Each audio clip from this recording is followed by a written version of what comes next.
Welcome, everybody, to the Chinchilla Pickin' Podcast. It is November the 25th, 2022, Black Friday, and it is 2:10 p.m., the shortened day. The market is just closed.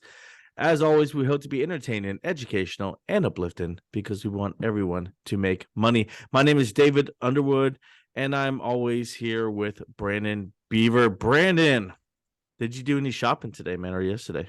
No, none at all. I am enjoying my first Black Friday in a very long. Well, I guess last year I didn't have a job either, did I? Okay, my second Black Friday in like 20 years and not being in retail. Nice. Congratulations, man. Yeah, Congratulations. I have gone nowhere, and it's been great.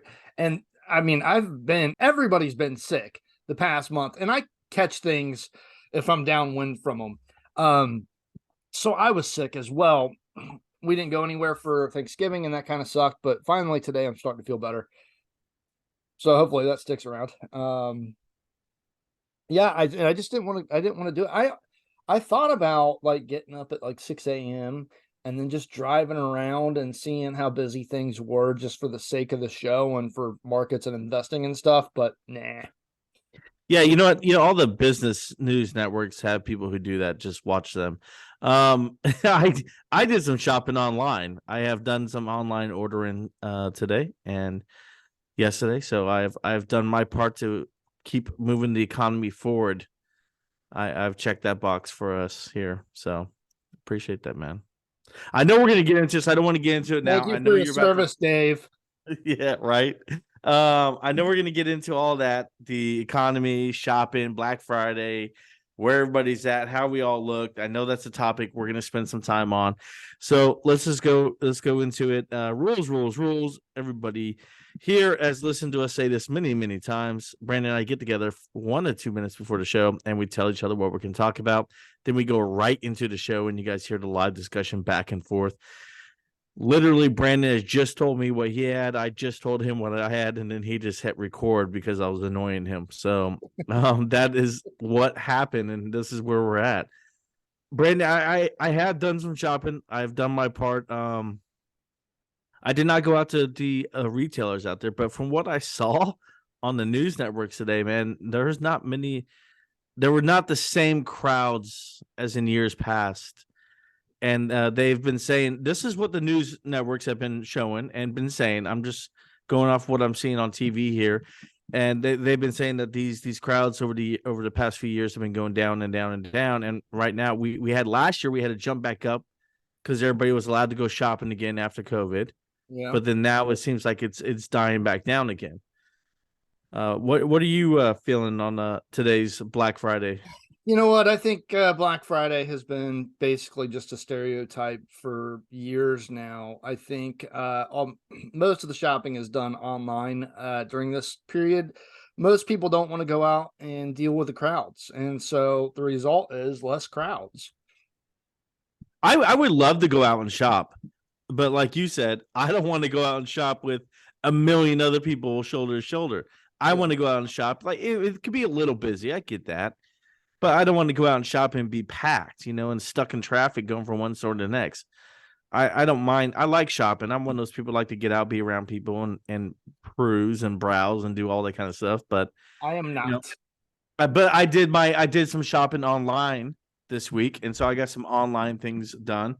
I also I will push this out there, guys. Every year I go ahead and buy toys for tots. I recommend everybody do that. Just go out, buy like a $5 football or a $10 small little Lego set and drop it off at Toys for Tots location near you.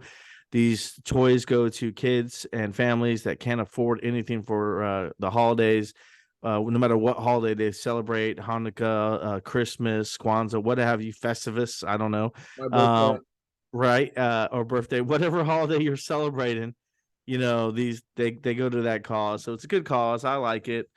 But I will transition this. Disney has been really pushing the Toys for Tots, and that's been a big push of them. And I was surprised to see that because typically Toys for Tots is not seen as a thing that Disney usually joins up with, or they are seen as two ends of a political spectrum, if you will.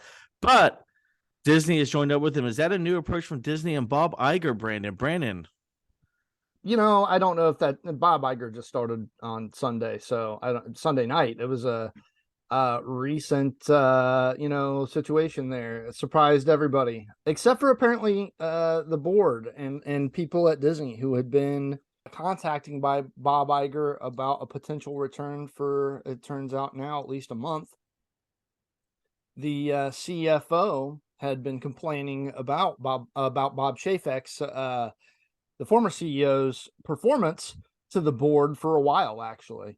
And she was upset with how Chafik talked to investors during the last earnings report, in the last earnings conference call. So Disney streaming more than doubled its losses year over year in the recent quarter. And Bob Chafik being super positive and upbeat on the earnings call rubbed everybody the wrong way, including the CFO. And they felt like there were a lot of problems at Disney that need to be resolved that he was not recognizing and didn't want to own up to. So one of the things that was really, really, really bothering people, the revenue that's coming from the parks this year, and they've seen record revenues and record profits from parks, but it's been siphoned into streaming.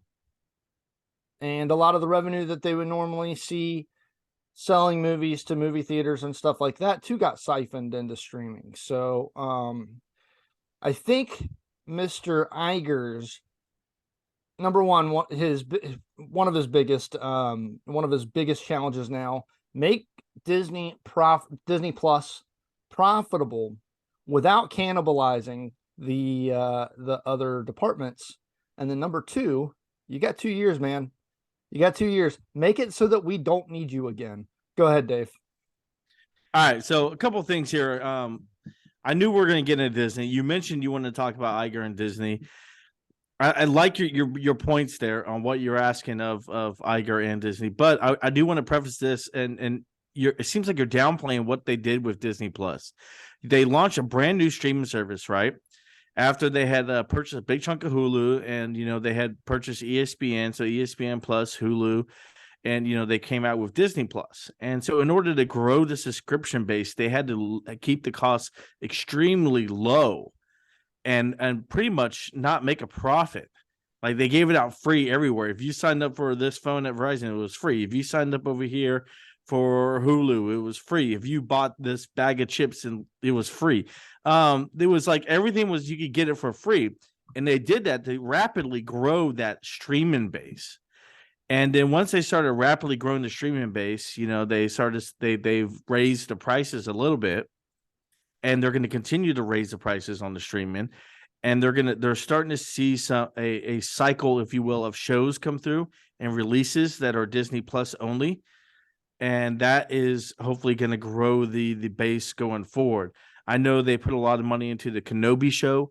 The Mandalorian's been a success. Andor was another one they put a lot of money into. I know Moon Knight was a success for Disney. There's different ones that were successes, and there's different ones that they put a lot of money into. And what they're trying to find what actually is making them money. What actually is, what do their fans want to watch? It's surprising that they came out with this new Willow TV series, and they announced it a little bit after the streaming service went up and running. I assume they waited for a little bit and saw that everybody went in and watched the movie Willow, and so they're like, hey, let's just do a TV show. So now we got a Willow TV show. And so, I mean, I don't know. You got to give them credit. You can't say that it's just siphoning money from everywhere, because they had to put a lot of money into something to build it for nothing. So Disney Plus launched in November of 2019, though. So I think that November of 2019. So I think that people are just looking for more organic revenue growth towards profitability rather than taking money away from other departments. That's what people are looking for. And Disney Plus was Bob Iger's brainchild, not Chafik's. So this is something that Bob Iger needs to prove himself on. And also, he needs to prove that the $74 billion acquisition of 21st Century Fox's entertainment assets, which he oversaw, he needs to prove that that can be a profitable acquisition as well, because that is a large price tag to pay. He only paid $4 billion for Lucasfilms. So these are things that I'm a Disney shareholder, but these are things that Iger needs to prove. I'm glad that he's back. I'm happy that he's back. Some hedge funds out there, including Trian Management, are skeptical as to whether or not Iger is the man that can take Disney into the future. I understand that reasoning, because they point out that $74 billion price tag on 21st Century Fox's assets as a reason as to why they're skeptical. So I get the skeptical nature of it, but this is one of the stocks that I bought because it was beaten down. I would compare it in a way to Warren Buffett buying Coca-Cola when they got rid of their original Coke ingredients, and they came out with the new Coke. Do you remember that? I do remember that. Yes. So Warren bought it then, and he bought it because of the brand. I'm buying Disney because of the brand, and I'm betting that they will make a turnaround, basically because they are Disney. Everybody in the world knows Disney. Everybody. I think people look at Disney and they think it's just Disney products, but they don't understand there's so much more to Disney. Disney owns ABC, ESPN, the Disney parks. Disney owns Star Wars, Marvel. Disney owns most of Hulu. Disney owns a ton of stuff. And now they own the streaming rights to The Simpsons. Right. And there you go. I mean, so Disney is a conglomerate of media, and it's a lot more than just, the typical Snow White, Little Mermaid, and those type of shows. It's a lot more than just that. Yeah. And people have to take that consideration when you look at Disney as a whole, and take they want the streaming service to be a profitable revenue making part of the company, so they can use those funds to grow some of the other areas. Finish out the Hulu acquisition. I can't talk today for some reason, but finish out the Hulu acquisition, and then I think you just combine them. I mean, they've been doing all these bundling services and stuff like that. I think you combine Hulu with Disney once they buy that out, which will happen by 2024. Iger has said, as well as Chafik did earlier, that they want to speed up that acquisition. They've got 2/3 of Hulu right now. They want to finish out buying the last third from Comcast and make that deal official. All right, so you're talking about buying up. Go ahead. You're talking about. Yeah, sorry. And then you'll have a streaming service that has more subscribers than Netflix. You'll be the leader. Yeah, well, because you combined a couple different streaming services into one. But all right, I'm not so optimistic on the strength of the consumer come next year. I'm not. What I'm seeing is, and hear me out on this for give me a second here. I'm seeing a lot of companies doing a lot of job cuts, and what they're doing is they're right sizing, quote unquote, their companies for the future economy, right? And right now what you're seeing is, and these are the headlines coming out, Britain is in a horrible downward recession spiral. Europe, all of Europe is in a recession. These are headlines I read today, Brandon. I read these headlines today. China, you have unrest all across China. You're seeing protests on TV. You're seeing people outside Foxconn throwing guardrails at the police officers. People were upset in China. People got upset in China for a number of different reasons. One, their pay and when wages were awful in working conditions at Foxconn. Apple had to fly out a team just to go to the Foxconn facility. And we're going to get into Apple later, but this is going to hurt Apple's supply chain. But you also have, the Chinese, who are very restricted on what they can see and hear on social media. The Chinese government thought it'd be cool to allow them to watch the World Cup. Well, they watch the World Cup and they're like, look at all these other countries with no masks, and they're allowed to be around their friends and family. Why are we not? And now you have protests and the rest of the street. So I say all this to come back to America and the U.S. economy, right? In the U.S. economy right now, we are still doing well. Not well. We're still getting by. We're doing good. I wouldn't say well. We're doing good. And I'm worried about first quarter of next year after the holiday whole I got to spend money holiday, and we get through that and into January. People are going to cut costs. Are they going to cut a streaming service like Disney? Are they going to cut these streaming services and really dictate which ones they really want to stick with? Yeah, well, I think that I'm concerned about the consumer as well. I think that this actually just makes it more important that Hulu is the acquisition of Hulu is completed, and I think that they combine the services. Mostly because I do think that people are going to cut, not cut the cord, but cut their streaming. Disney could be the first one on the chopping block because it's more of a niche program, it's not Netflix kind of has everything on it, for anybody. They've got Netflix Kids, they've got the adult shows, they've got comedy, they've got all that stuff. Hulu does as well, and Hulu's even got live TV for people who don't want to have cable anymore. You can watch all your sports, all your live TV, and all your good channels on Hulu every day. I think you combine the services, you up the cost a little bit, and then you're going to be profitable, and then it's going to look better on your balance sheet as well because it's not going to be a separate asset. So I think that's important. I'm with you on the economy. I think that we've got a good bull case to go for the rest of this quarter, as long as the Federal Reserve isn't super hawkish on December 14th when they meet. We've got a situation where year-over-year inflation numbers for November and December are going to be up against last year's numbers, which were already inflated. So it's going to be really hard for inflation to stay at 7% and 8% and not come down just because of that. I think that the COVID lockdowns, at least temporarily in China for the United States, are going to be good for the consumer, only because it's going to cut oil prices even more than what they've been cut. The supply chain will catch up with us, though, as far as China lockdowns go again. But that's just something that we've been dealing with since COVID started. It just it hasn't changed all that much. It just, it gets better, then it gets worse, and then it gets better, and then it gets worse again.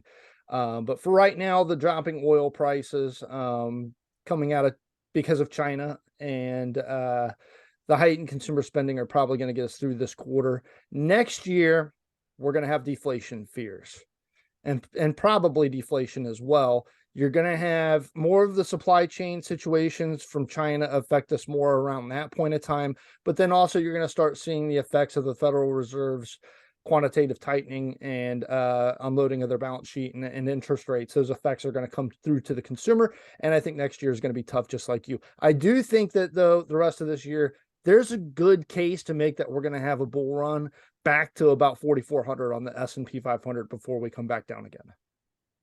Wow, that is not the same Brandon I heard earlier in the spring this year. 4,400 on the S&P. Wow. Well, the landscape's changed just a little bit. It hasn't changed in the fact that I still think that we're going to be in a bear market for a long time as far as the rallies get sold. I just think that this could be a very strong Santa Claus rally to sell off in January again. Yeah, no, I'm willing to, make a few trades in December. There's a few I've been eyeing to have taken some dips. I mean, Tesla's back up. It's amazing. I DCA'd when it dropped down to lower. I'm still not profitable on it, but I am because of my dollar cost averaging.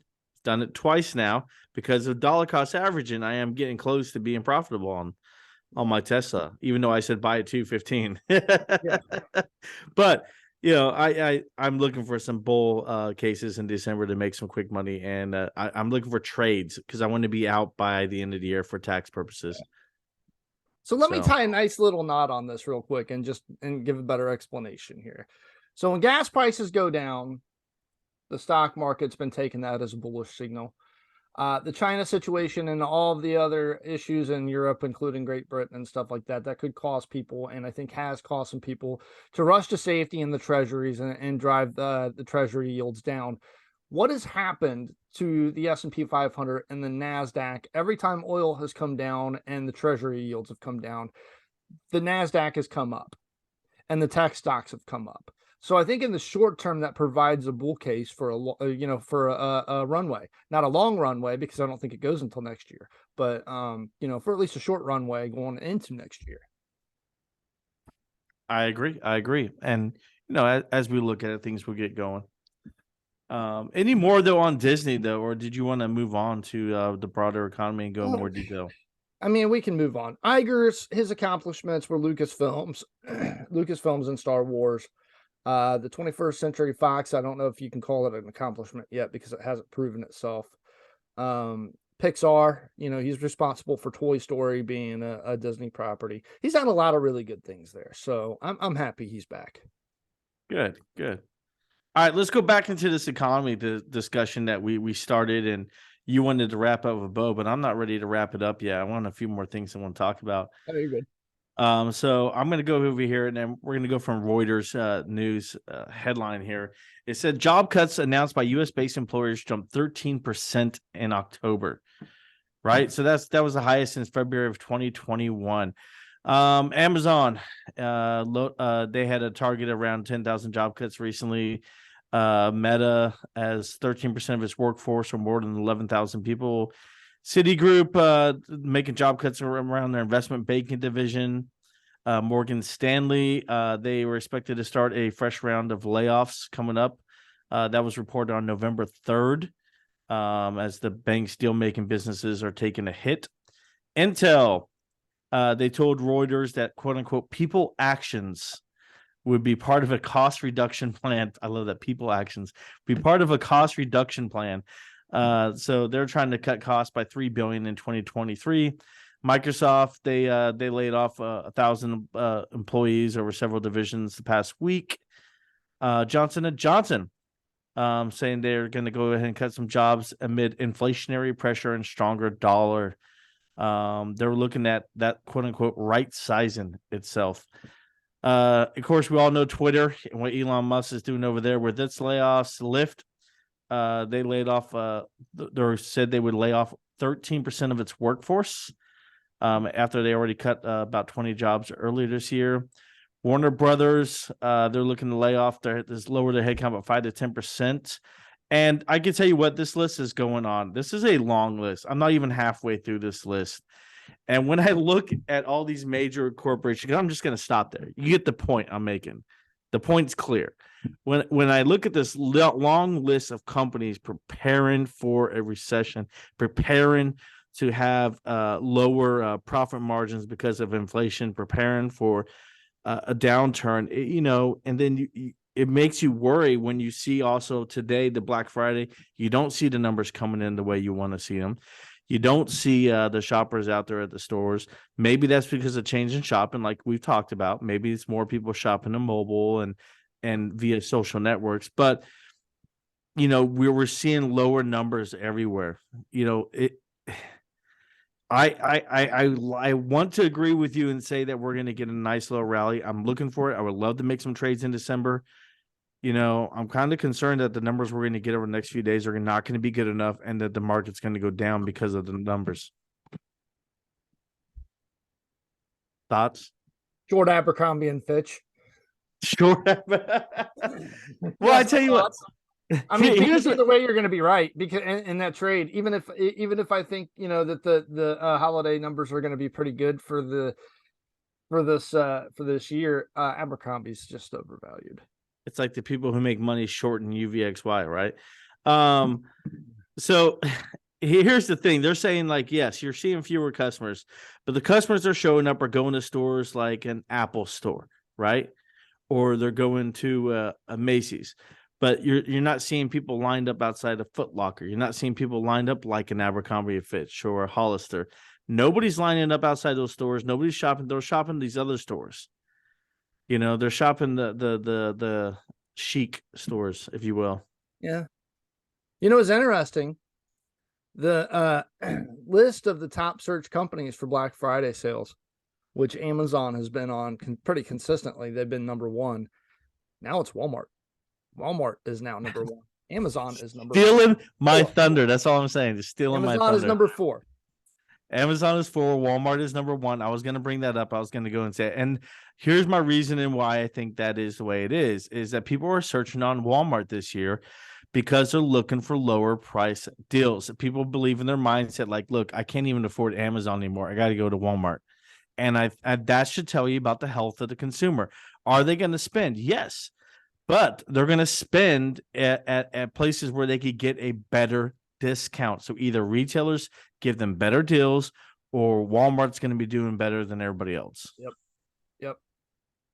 I mean, Yep. that's I all mean, I'm seeing. retailers are going to need to really unload that extra apparel and electronics inventory that they have right now.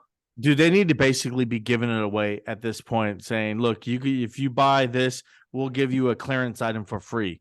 Yeah. And just move that product out because they're sitting on tons of it, or just give it away. I've seen Just give it away at this point. I've seen 75, 80% discounts. Yeah, you know what? Here, Chinchilla Picking podcast. You guys heard it here. Target. I want you to go reach out to Goodwill, and I want you to back up your trucks to Goodwill and give it away and do some good this December. You know what I mean? Yeah. Brand new clothes, give it to Goodwill. Let Goodwill have all the stock they need, and you get to move that inventory out of your system. Yeah. I mean, if you want to make some money back on it, take it to Plato's Closet. They'll at least give you the gas money. There you go. Right. But I mean, yeah, I'm concerned, man. I'm concerned. I see these companies, job cuts after job cuts after job cuts, and they're trying to spin it every which way. You heard it, they're right sizing. We may have some people actions. I'm like, come on, guys. You need to do some job cuts because your workforce is too big. And I was reading some of these numbers there and on some of these companies, and I did the math of how much money they said they would save by cutting X amount of jobs. And the average amount of money per person after I did the visible math, like say 1 million divided by 150 or whatever it was, right? Some of these companies will be saving $195,000 an employee. I'm like, what are you paying your employees, man? And why didn't I get a job with you back in the day? Because that's ridiculous. Right. Is it just all the health benefits, or I mean, do they have the Cadillac health plan there at that company? That was I couldn't believe the numbers I was getting. Or are they just laying off all the top tier people? Or are they getting rid of vice presidents? Is it vice presidents? I mean, I don't know. Executives, engineers, whatever. I miss having a Cadillac health insurance plan though. Those no longer exist, unfortunately. But I don't know. I quit my job a month ago. It took me a week. It took me a week to find a prospect in it. So unemployment's still pretty low. It's just, we're starting to see the cracks in the economy a little bit at this point. Who knows where it goes? I thought unemployment would be much higher than it is by now. I think this time next year it will be. Look, I'll tell you this though, Brandon. Like, you're at a point in your life where your resume is a little bit better than what it used to be, and that makes a difference when you're out there applying for jobs. Yeah. So it's like my resume. I have forever amount of years of management. I'm not going to say in what field or anything, but forever amount of years in management, upper management, and middle management. I could go get a decent paying job very easily and quickly because of my resume. But I'm at that point in my life too. But the question goes back to those who don't have all that experience in the resume, and they're in their 20s, and they've never worked through a recession or worked through a downturn in the business cycle, and they don't have an understanding of what it's really like. That's where my concern is, because we have affluenza is running rampant among all the TikTokers and Instagrammers of the world nowadays, and I don't know how they're going to deal with not being able to find a job next week. Yeah, I don't know. And a lot of people just think that they can go out and do the gig economy and go DoorDash and at this point in time, hey, if you're an entry level sales associate at in retail or something like that, you can at this point in time you could just go DoorDash and make the same amount of money that you would make as a retail associate and not have to deal with the same restrictions. But during a recession, people are going to cut that. People aren't going to be doing the DoorDashing. People aren't going to be doing the Ubering and all that stuff. So you're not going to have that either. So maybe stick with the job you have if you don't have a resume built up yet. Yeah, and that's hard for people to take, It But is at the what it same is. I time, mean, we're making assumptions though about people, and we could be wrong on those assumptions. if you're an employer, stop acting like your employees are expendable. Then you won't have so much of a trouble with keeping them. So it kind of goes both ways. But There you go. I don't know. There you go. What you got next, man? What you got next? Actually, we've covered everything that I had technically to say. The Disney thing, Bob Iger's had a lot of good accomplishments. He's got a lot left to prove still, so we'll see if he can do it within 2 years. His biggest challenge is to make it so that Disney no longer needs him.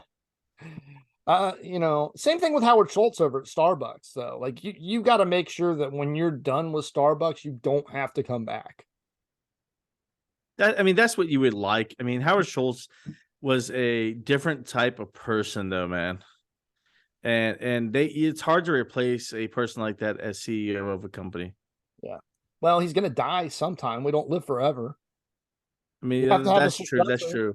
I want to talk about, so since we got a few minutes here before we go into final thoughts, let's spend just 3 to 4 minutes real quick on Foxconn, Apple, and the unrest in China, and how now that all the analysts, the talking heads on CNBC and Bloomberg, were saying that you could probably buy a new iPhone this week, but next week you might not be able to, and it might be like a 40-day, 60-day waiting period before you get your iPhone in. That you have to put on order. And the question was, and I already have an answer in my mind, and I've already heard many answers to this question, but I want to hear your answer, Brandon. I want to know, is that going to affect anything with Apple, and is that going to affect any kind of consumer spending with Apple? So it already is. There's actually CNBC right before we went on the air. They were at an Apple store and they were interviewing people who were being told that the iPhone 14 deliveries were delayed, and these people were going with iPhone 13s instead. So it's already affected them. Absolutely, it's going to affect them, especially if China goes into full lockdown mode.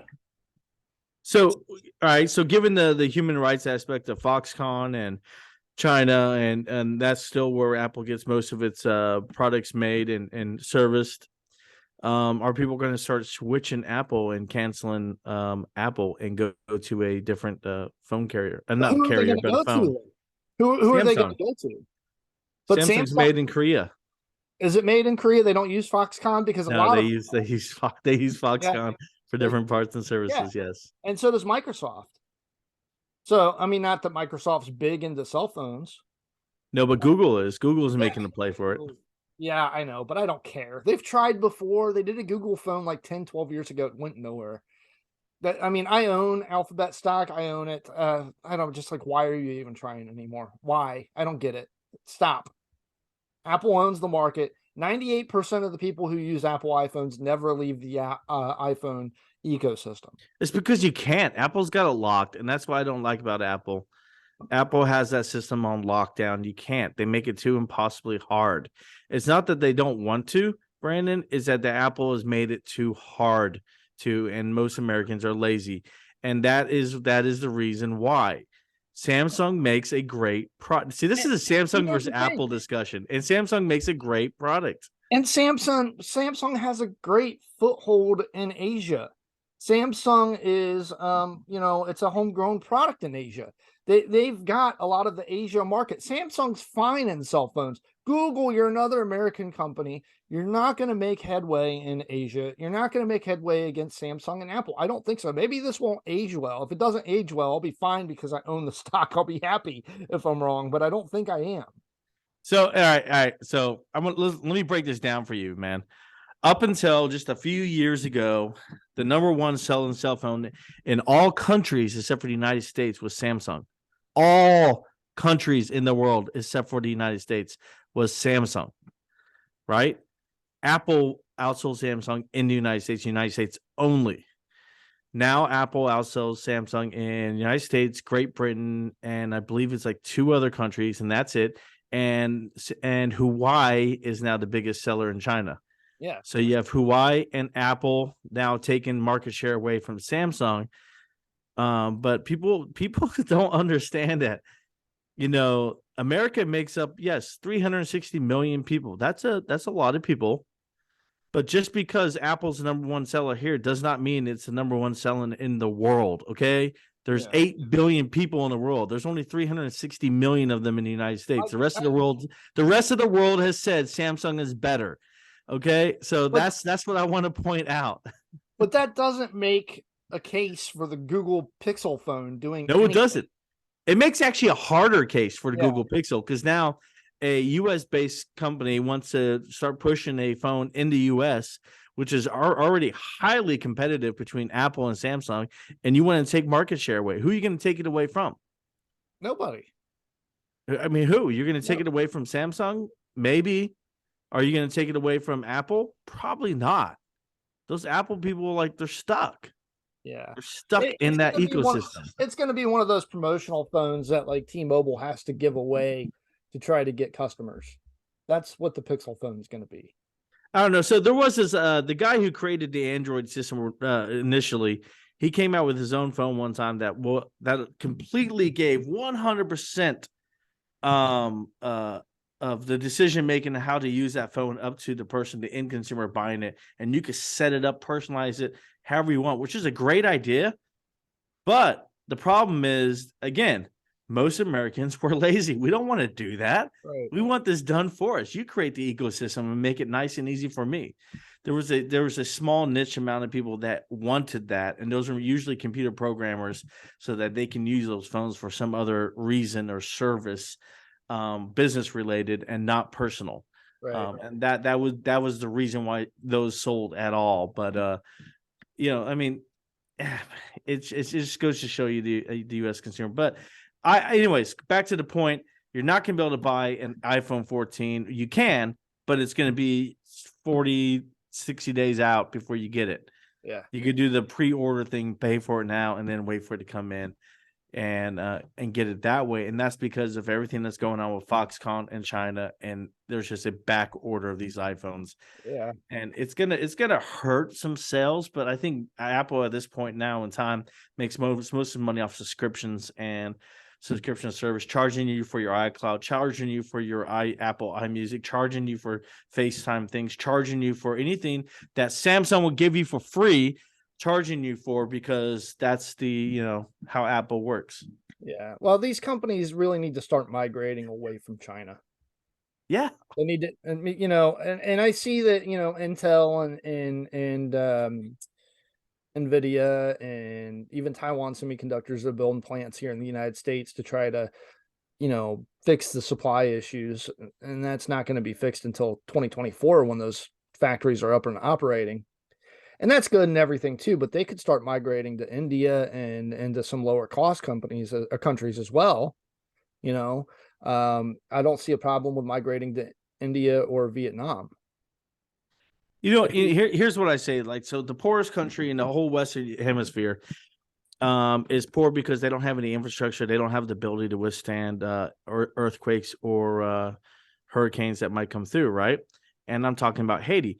But a company could come in there with probably what, 600 million, 700, $1 billion, and they could build that infrastructure in that tiny country because it's a small country, and they could build a plant for another billion, and it'd be very close to the United States, and you have very, very cheap labor because that's the poorest country in the Western Hemisphere. Yeah, and they need it. They need it. We don't really need it over here. I mean, they people always need the talk about, jobs there. we need the jobs. We don't really want to make the shirts. We want to wear them, I think that Dave Chappelle said that or something. I picked that up from somewhere. We don't want to make the Nikes. We want to wear them. And that's true. We don't really need the manufacturing jobs here anymore. People talk about, wanting to bring manufacturing back to the United States. We need IT jobs. We need semiconductors. We need all that stuff, but we don't need the manufacturing of them. Right. We need more software. We need more software engineers here in this country because most companies are at their limit of visas that they're allowed to use to bring software engineers in. Right. So we do need more software engineers out there. So if you're in high school right now, you're listening, become a software engineer. You get a job really quick. All right. Oh, for sure. Really quick. Yeah. Always be employed. That's kind of the cue there. Anyways, final thoughts. Brandon, take it away. You can even freelance as a software engineer. Yeah. You don't even have to be employed by a big company. But yeah, you know what, I've already kind of tied a bow on it. What I was talking about before, I think, you know, the lowering of the oil costs and lowering treasury yields as people, you know, kind of search for security all over the globe, going to provide a short-term boost to the Nasdaq and SPY going through the year, I think. But then after that, it's back to troubled waters, because this year we were dealing with hyperinflation. Next year we're going to be dealing with deflation, and that's a whole different animal. But you know, the fears are going to be there. So My final thought has to do with a new software you could download for your Tesla car. New software costs $15,000, but if you download that software, your car can drive itself. If you have a Tesla car, it can now drive itself anywhere in the United States. Download the software for $15,000. My daughter came up to me and she was like, "That," because we're watching CNBC together. This is how I'm raising my daughter. She said, "Well, that doesn't make any sense. Why would I spend $15,000 on a software so that my car could be self-driving? Why wouldn't I just buy a self-driving car?" And I said, "Well, because they're going to charge you $20,000 extra for that self-driving car at the car lot, or you could just pay $15,000 for the software. That's how it works." You know, we gotta pay for all the research going into it, and it's got to make a profit for the company so that the company can use those funds and build more plants and create more jobs.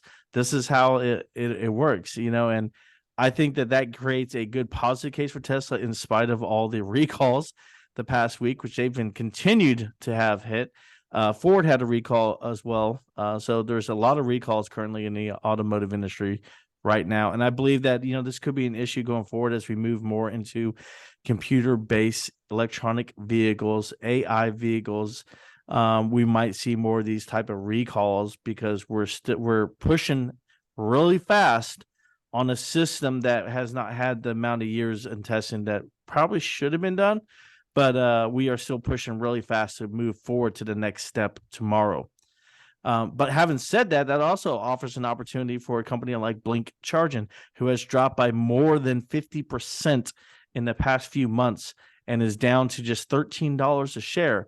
Am I looking to buy that? That is a possibility. It's on my watch list. It's at the top of my watch list right now. And I'm thinking about creating a position. I'm not ready quite to pull the trigger yet, but that at that price is now more reasonable and much more of an opportunity value, if you will, going forward to buy Blink Charging at $13 a share. I'm looking at it. I haven't decided yet, but that's a good one to go into. That's my final thought. imagine a future where we've almost perfected this technology and we've been able to scale it to the masses, and we make alcohol and drinking related accidents obsolete. That would be amazing. That would be a good positive thing. Yeah. Yeah. I like it. I like it. That's a good positive note to end with. So, having said that, as always, we've been entertaining, educational, and uplifting, because we want everyone to make money. Have a good night. Have a good night.